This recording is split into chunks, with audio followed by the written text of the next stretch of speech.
Did you know that silver actually got banned in 1980? The government passed a law on the spot called Silver Rule 7. And this was because the Hunt brothers during that time were cornering the silver market, owning up to 77% of the global silver supply. Now, this was on the COMEX, but what they did was turn all of these contracts into physical delivery. Now, the government wasn't going to let that happen, so they banned silver, forced everyone to sell it, which was confiscating everyone's silver. You had to sell it back to the government. Now, this is when silver was $50, the highest price silver's ever been still till this day. But when they pushed this law, this pushed the price from $50 back down to $9 within a couple of months. Now, the point of this video is to look at the possibility of this ever happening again.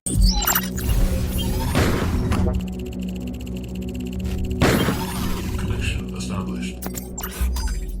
Now, if you think I'm exaggerating when I say they banned silver, I'm not. This is another article from Insider explaining more of Silver Rule 7. On January 21st, the COMEX announced its coup de grace, saying trading would be limited to liquidation orders only. No, I'm not kidding. The exchange changed the rules so that no one was allowed to open any new positions from that point on. You could only liquidate open positions. The next day, silver fell off a cliff and plunged from $44 to $33. And then it just kept falling, right? And he even says, to cut a long story short, price kept falling and the Hunts couldn't cover their margins on the future, so they had bought. Now, Silver Rule 7, what happened? How was this even possible?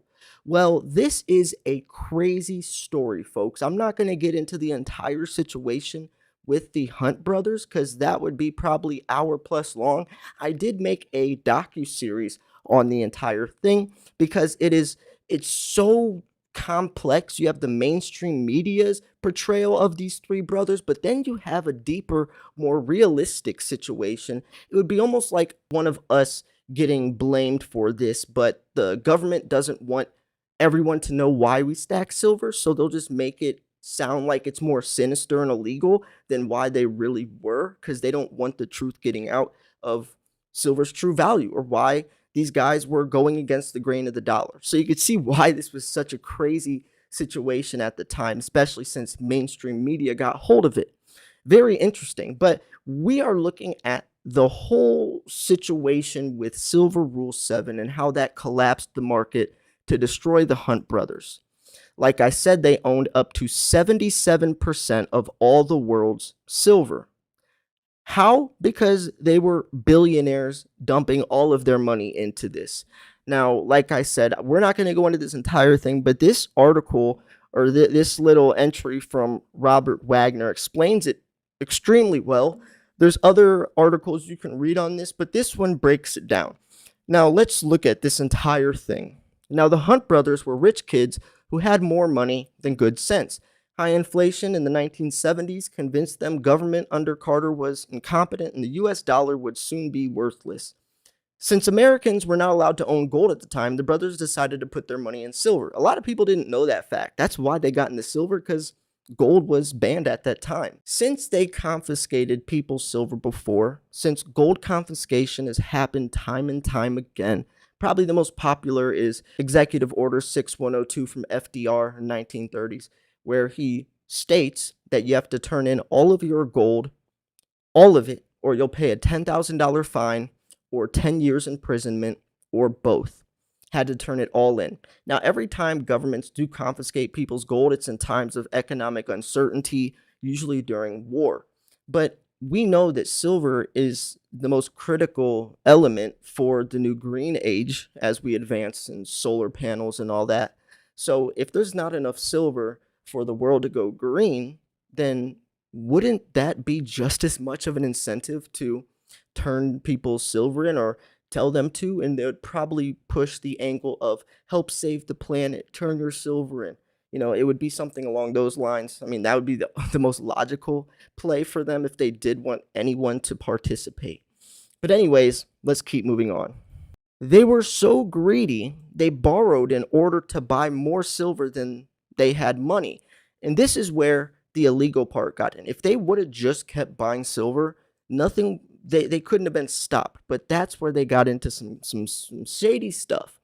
So they were so greedy, they borrowed in order to buy more silver than they had money. The way they bought silver was through futures contracts on which they took the unusual step of electing physical delivery. Imagine these guys owning 77% of the global silver supply in physical form. Just imagine what that would look like. And also imagine why the government didn't want that to happen, because the government still back in 1980 needed silver, right? Silver was still used in everything back then. So imagine the silver shortage in realistic times during that situation. Like, the government had no choice but to ban silver. So they ran the price of silver up from $6 an ounce to $50 an ounce. They owned $5 billion in silver. Depending on which newspaper story you read, owned between 15% and 77% of all the world's silver. Along the way, it pissed everyone off in the futures trading industry and the newly arrived Reagan administration. If they had confined themselves to physical silver, there would not have been no one could have done anything about it. That's what I was talking about.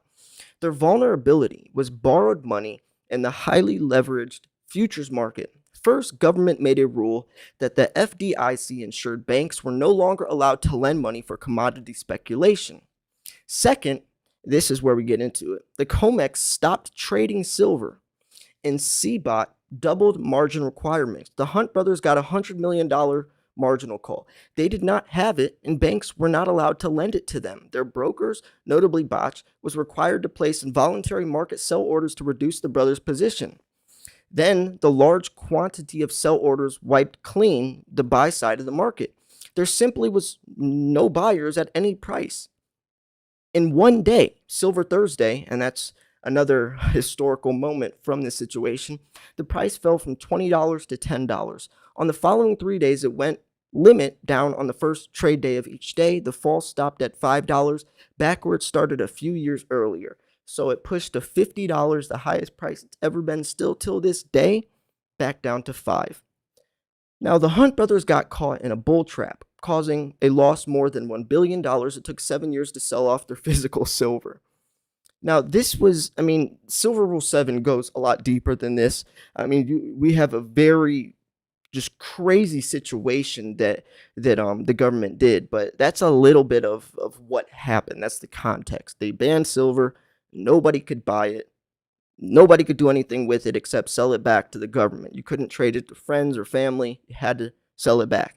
And plus, when people caught wind of this, everyone panic sold. Imagine silver $50 and you see the price dramatically going down. Your best bet would be sell it at the highest price you can get, even if it's at 40 or 30, because you know it's going to go back down to 5. So everyone sold. And that's exactly what the government wanted.